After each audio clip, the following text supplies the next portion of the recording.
Everybody, it's Based Mama here. For some reason, Jim left me in charge of his channel, so while I'm here, I'm going to try really, really hard not to break it, okay? Here we go.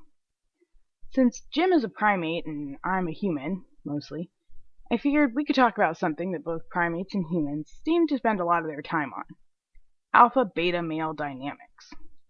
We hear a lot about the ubiquitous beta male, but what I wondered is this. Is there really such a thing as a human alpha male to be a beta too? I mean, what's an alpha male anyway? Well, in primate social structure, Jane Goodall puts it this way. Within a chimp community, a male hierarchy, ordered more or less in linear fashion, establishes social standing with one male at the top or alpha position. Age is a deciding factor in male dominance hierarchies. The alpha male is usually between the ages of 20 and 26. Other factors that determine dominance and social status are physical fitness, aggressiveness, skill at fighting, ability to form coalitions, intelligence, and other personality traits. Status is either maintained or changed through communication and social interactions such as physical competition and grooming. Goodall goes on to define a third mating pattern. Quote, consortship, during which a male persuades a female to accompany him to a peripheral part of the community range. If he can keep her there until the time of ovulation, he has a good chance of siring her child. Even low-ranking males can become fathers in this way, if they have the skill to lead a female away during her fertile period of her reproductive cycle.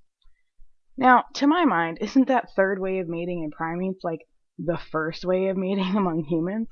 I mean, who really wants to be just, some female knocked up by some hairy asshole and left sitting in her nest by herself? I mean, maybe chimpanzees are okay with that shit, but that is not for Based Mama. Or the majority of human females who seek a permanent relationship with offspring, no matter what feminists tell you. So, here's where it gets interesting. According to an article posted in Psychology Today, psychologists believe that human males cannot be quantified as alpha or beta or other because human males are too complex to base their behavior on the most animalistic of instincts. I should disclose that this is not news to me.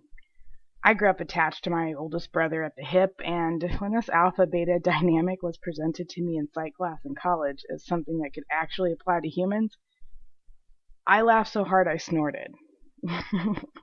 Sorry. But here's why. Quote, when we speak of human alpha males today, it may be that we refer to the trait of social dominance. Studies have demonstrated that socially dominant men hold sway with many women and can invoke feelings of inferiority among men. I don't know about other chicks, but I'm not hot for guys who are bombastic douchebags. I'm annoyed by them. They actually go out of my way to avoid men who are loud, who seek to intimidate other men, and I especially avoid men who go around banging any chick who will hold still long enough for him to bust a nut. That guy is, at best, an alpha male in the most primitive and annoying sense of the word. So, okay, what is a human alpha male, and is there such a thing? No, not really, and here's why.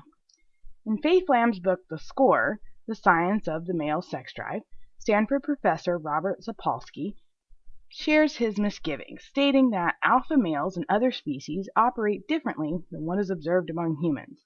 Like, duh. He notes that in dogs and wolves, for example, every member has a place in the hierarchy. And among baboons, he notes, the alpha male dominates over a group of subordinates who are equal in power to each other until he is challenged and overthrown. In these species, the alphas exert more power. Humans are more complex, Sapolsky says. We belong to more than one social circle. A man who may be a custodian by day may be a superstar DJ by night. Flam also interviewed anthropologist Tim White, who said the alpha males likely ruled the common ape ancestor humans shared with chimps roughly 7 million years ago, but that they no longer exist among humans.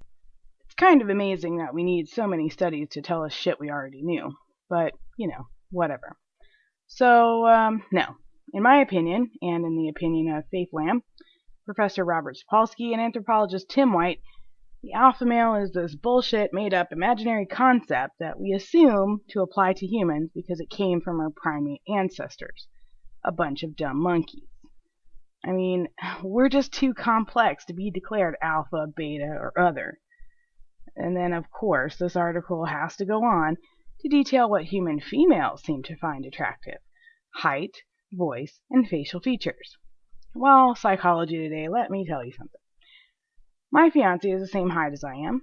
He does have a deep voice and a beard, but I never would have liked a beard until I met him, and I certainly never would have tolerated it, near my own face.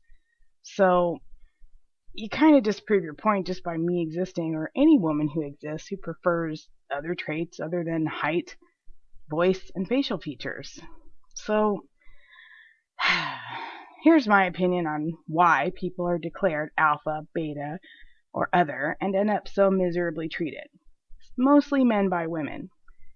I think women just don't know what they want, generally. They want what feels good, but they don't really know themselves well enough to find a man who actually matches them well, has the same outlook or goals that they do. And I realize that that's a failing in women. But here's my question for the guys. Do you guys know what kind of woman you want, or are you taking the way of woman and dating by trial and error? And maybe all of us need to know ourselves well enough to know who and what we want in our lives, and stop looking for mates as though we're still a bunch of dumb monkeys. No offense, Jim.